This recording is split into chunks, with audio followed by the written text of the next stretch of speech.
છત્તીસગઢના પૂર્વ મુખ્યમંત્રીના પુત્રની ધરપકડ ભિલાઈના નિવાસસ્થાનેથી કરવામાં આવી ધરપકડ।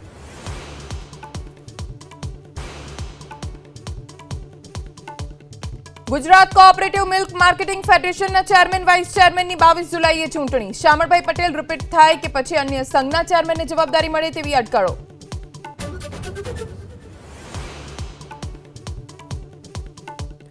સાયબર ફ્રોડ ગેંગના 2 સાગરીતની રાજસ્થાનથી અમરેલીના રાજુલા પોલીસે કરી ધરપકડ। 2 આરોપી ફરાર। નકલી ફેશન પેજ બનાવી 27 લોકો સાથે છેતરપિંડી કર્યાનો આરોપ।